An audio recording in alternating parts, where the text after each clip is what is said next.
हालांकि इधर इस मामले पर सियासत भी गर्मा गई है। जेएमएम और कांग्रेस ने इस घटना की कड़ी निंदा की और दोषियों के खिलाफ सख्त से सख्त कार्रवाई की मांग की है, जबकि बीजेपी नेता अब इस मुद्दे पर बचाव की स्थिति में और कह रहे हैं कि ताली दोनों हाथों से बजती है।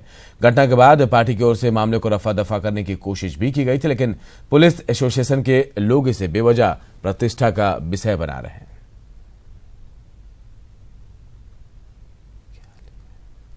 जो सुरक्षा में तैनात लोग रहते हैं, अब उनकी पिटाई की जा रही है और पार्टी ऑफिस के अंदर पदाधिकारी बैठे हैं। तो हम लोग तो स्पष्ट मांग करते हैं कि पार्टी के जो पदाधिकारी वहां पर बैठे हुए थे, उनके द्वारा ये कृत्य करवाए गए अपने गुंडों के द्वारा, तो वैसे पदाधिकारियों पर एफआईआर होनी चाहिए। भारतीय जनता पार्टी दावा करती है पार्टी विद डिफरेंस की, अनुशासन की बड़ी बड़ी बातें करती है, अनुशासन की दुहाई देती है।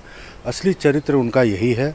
मैं समझता हूँ जिस घटना की जितनी भी निंदा की जाए कम है। और मुझे जो जानकारी मिली है कि बेरहमी से इस तरह से पीटा गया बीजेपी के नेताओं के द्वारा, उनके वर्कर के द्वारा पार्टी कार्यालय के अंदर में, तो वो इतना गंभीर रूप से घायल है कि वो उनको रिम्स में भर्ती कराया गया है। पदाधिकारियों ने इस मामले में हस्तक्षेप भी किया था। दोनों पक्षों को बिठाकर बातचीत करके समाधान निकालने की कोशिश की गई थी, लेकिन उसके बाद अगर एसोसिएशन के लोग किसी बात पर अड़े हैं तो मैं उनसे यही अनुरोध कर सकता हूँ कि इसको कोई प्रतिष्ठा का विषय न बनाकर एक मामूली घटना समझा जाए और कि बात को तूल न दिया जाए। देखिए, एमिकेबली सेटल हो जाइए, आपस में बातचीत कर लें।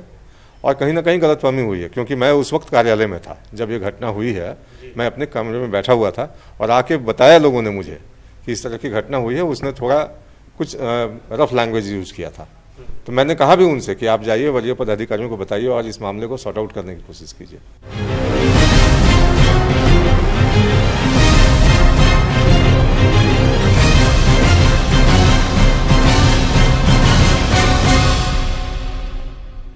और बात 2019 के महाभारत की। झारखंड में प्रत्याशी के ऐलान को लेकर सभी दल एक दूसरे का चेहरा ताक रहे हैं।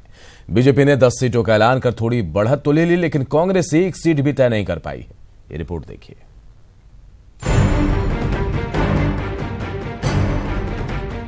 उम्मीदवारों के ऐलान में बीजेपी 10 पर बस हो चुकी है। बचे 3 टिकट महाविकट बने हैं। रांची, चतरा और कोडरमा का पारा नामों के लिहाज से ऊपर नीचे हो रहा है। ऐसे में इंतजार लंबा होने से नेता और कार्यकर्ताओं में निराशा बढ़ने लगी है।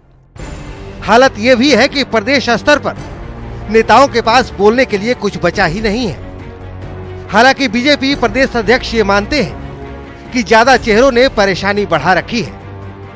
बहुत ज्यादा चेहरे हैं, उसमें मुझे लगता है कि 3 ऐसा नामों की सूची है। हम लोगों ने संभावित नामों की सूची को केंद्रीय चुनाव समिति में रख दिया है। दरअसल बीजेपी में पुराने बनाम नए चेहरों की जंग जोरों पर है और अगर बीजेपी के पास चेहरे ज्यादा हैं तो नामों के ऐलान के साथ असंतुष्टों की जमात भी तेजी से बढ़ेगी और वैसे नाम दूसरे दलों के लिए हॉट केक ही होंगे। कयास ये भी है कि इन्हीं संभावित हॉट केकों ने कांग्रेस के उम्मीदवारों की धड़कनें भी तेज कर रखी हैं और नामों के ऐलान में देरी की वजह भी यही है। ऐसे में कांग्रेस के तमाम दावेदार फिलहाल दिल्ली दरबार में हाजिरी लगा रहे हैं। मैक्सिमम जगह 2 उम्मीदवार का नाम, 3 भी है, रखा गया है और सब हर एक दृष्टिकोण को उसको देखा गया है कि उन कहाँ से लड़ सकता है, लड़ने का लायक है, उसी तरह कैंडिडेट का नाम रखा गया है और सीईसी में इसका फाइनल होगा। सीईसी हम लोग तो चाहते जल्दी हो जाए।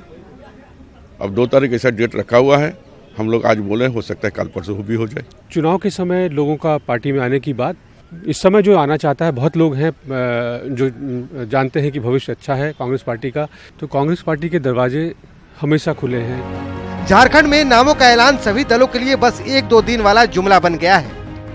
इस देरी ने जहां संभावित उम्मीदवारों को क्रेजी कर दिया है, तो वहीं दोयम दर्जे के चेहरों का बाजार भी गर्म है।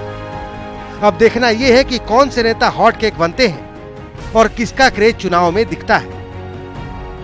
न्यूज़ 18 के लिए दिल्ली से दिवाकर के साथ रांची से राजेश कुमार की रिपोर्ट।